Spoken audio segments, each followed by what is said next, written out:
देखो किड्डा सोहना अल्लाह पाक दा अनमोल तोहफा है गंदम दे सिट्टे जिन्हों पीस के आटा बनता तो बाद च ओहदी रोटी तैयार होंदी है जिन्हों खा के असां सुबह दोपहर शाम अपना पेट भरदे हैं। अल्हम्दुलिल्लाह।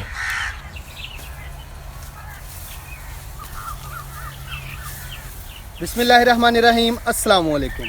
मैं फैसल यासिन अज तुहाडे लई लैके आया वां आलू मटर की सब्जी नहीं चिकन मटर अज असां बनावांगे वो भी रिवायती अंदाज नाल।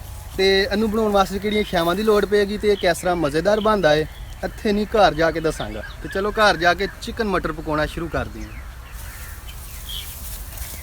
चिकन मटर कुकिंग ऑयल नमक ज़रूरत के मुताबिक सुरख मिर्च पाउडर 1.5 चम्मच हल्दी पाउडर आधा चम्मच 1 चम्मच खुश्क धनिया पाउडर तो 1 चम्मच ही गर्म मसाला पाउडर तो सब्ज़ धनिया टमाटर अदरक हरी मिर्च प्याज तो सुक्का थोम। तो चलो इन्हां दी कटाई शुरू कर दें। पहला प्याज़ां की कटाई कर लैंदे हां।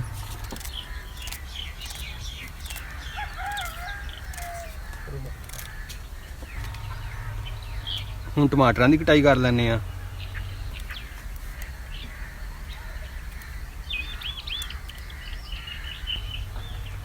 ते हरी मिर्च अदरक ते लसन का असां पेस्ट बना लैंदे हां।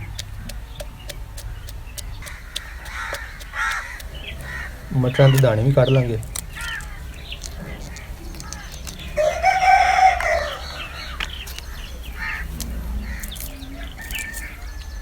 मैं तुहानूं अज एक होर गल दसदा वां। साडे घर दे सारे जी मटरां दा सालन बड़े शौक नाल खांदे जे, चाहे वो आलू मटर होण या चिकन मटर।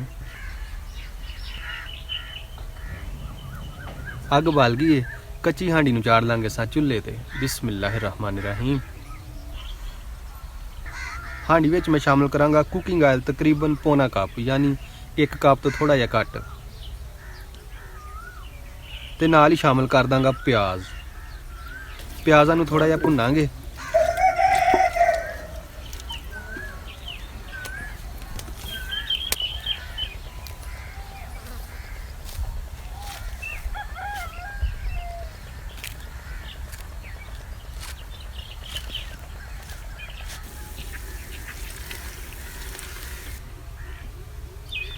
प्याज़ां विच जिहड़ा कच्चापन सी ना वो खत्म हो गया है।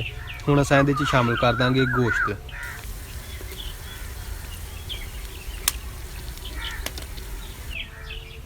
देखो गोश्त नूं असां थोड़ा जिहा भुन्नांगे ताकि इहदे विच जिहड़ा है ना कच्चापन वो खत्म हो जाए। थोड़ा जिहा नमक शामिल करांगा। देखो नमक इस वास्ते मैं शामिल किया कि अक्सर हुंदा की आ कि जो असां चिकन की हांडी पकाई दी आ तो गोश्त ज़्यादा गल जाता या बोटियां टुट जांदियां वा। थोड़ा जिहा नमक शामिल करन नाल होना की आ कि एक तो बोटी नहीं टुटनी तो दूसरा सालन बड़ा वधिया तैयार होएगा।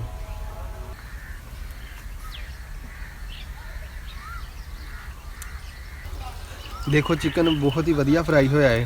हुण असां इहदे च शामिल कर दांगे सब्ज़ मसाले का पेस्ट। अल्हम्दुलिल्लाह बड़ी प्यारी खुशबू आउंदी है। हुण असां इहदे च ऐड कर दांगे नमक लाल मिर्च ते हल्दी।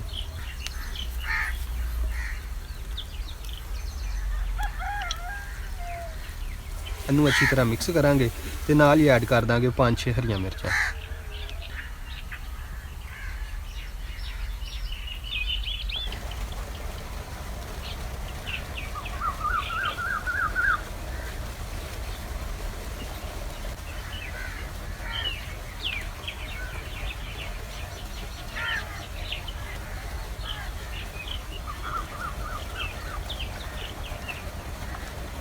दोस्तों हुण मैं ऐड करांगा गोल गोल छोटे छोटे हरे मोतियां वर्गे दाने यानी मटर ऐड करांगा।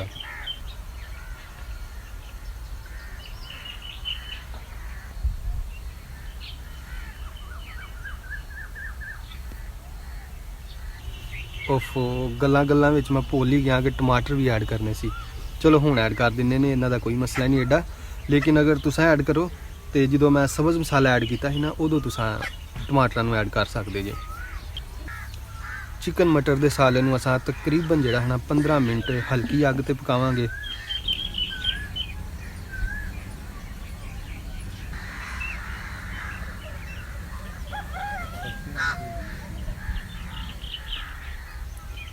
देखो 15 मिनट मुकम्मल हो गए ने।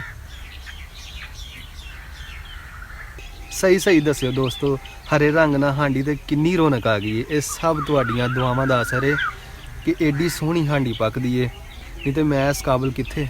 ਅੱਲਾਹ ਤਾਲਾ ਤੁਹਾਨੂੰ ਹਮੇਸ਼ਾ ਸਲਾਮਤ ਰੱਖੇ ਤੇ ਤੁਹਾਡੇ ਰਿਜ਼ਕ 'ਚ ਇਜ਼ਾਫਾ ਕਰੇ, ਆਮੀਨ। ਆਖਰ ਤੇ ਮੈਂ ਐਡ ਕਰਾਂਗਾ ਗਰਮ ਮਸਾਲਾ ਤੇ ਸੁੱਕੇ ਧਨੀਏ ਦਾ ਪਾਊਡਰ,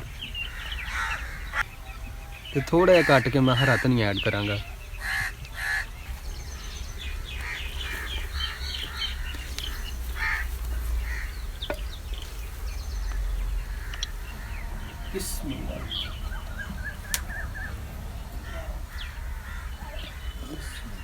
ਮਾਸ਼ਾਅੱਲਾ, ਜਜ਼ਾਕੱਲਾ, ਅਲਹਮਦੁਲਿਲਾ। ਅਗਰ ਮੇਰੀ ਅੱਜ ਦੀ ਰੈਸਪੀ ਤੁਹਾਨੂੰ ਪਸੰਦ ਆਏ ਤੇ ਲਾਈਕ ਲਾਜ਼ਮੀ ਕਰਿਓ, ਨਾਲ ਸ਼ੇਅਰ ਕਰ ਦਿਓ। ਅਗਰ ਤੁਸੀਂ ਸਾਡੇ ਫੈਮਿਲੀ ਮੈਂਬਰ ਬਣਨਾ ਪਸੰਦ ਕਰਦੇ ਜੇ ਤੇ ਹੁਣੇ ਸਾਡੇ ਚੈਨਲ ਨੂੰ ਸਬਸਕ੍ਰਾਈਬ ਕਰ ਲਿਓ ਤੇ ਨਾਲ ਬੈਲ ਦਾ ਬਟਨ ਲਾਜ਼ਮੀ ਦਬਿਓ ਤਾਂ ਕਿ ਸਾਡੀਆਂ ਇਹੋ ਜਿਹੀਆਂ ਰਵਾਇਤੀ ਰੈਸਪੀਆਂ ਦੇ ਨੋਟੀਫਿਕੇਸ਼ਨ ਤੁਹਾਨੂੰ ਟਾਈਮ ਨਾਲ ਮਿਲ ਸਕਣ। ਬਿਸਮਿਲ੍ਲਾਹਿਰਰਹਿਮਾਨਿਰਰਹੀਮ।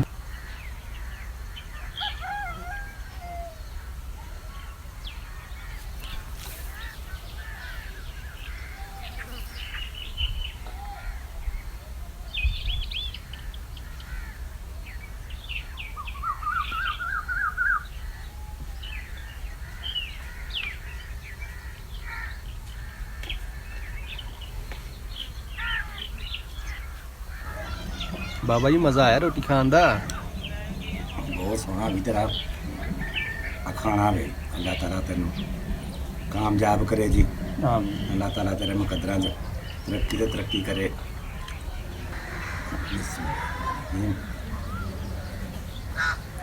ਵਾਕਈ ਮਜ਼ਾ ਆਇਆ ਨਾ। ਬਹੁਤ ਮਜ਼ਾ ਆਇਆ ਜੀ। ਸਹੀ। ਅੱਲਾਹ ਤਾਲਾ ਪੁੱਤ ਤੈਨੂੰ ਇੱਦਾਂ ਕਾਮਯਾਬ ਰੱਖੇ, ਹਾਂ, ਤੂੰ ਲੋਕਾਂ ਦੀ ਖਿਦਮਤ ਕਰਦਾ ਰਹੇ। ਆਮੀਨ।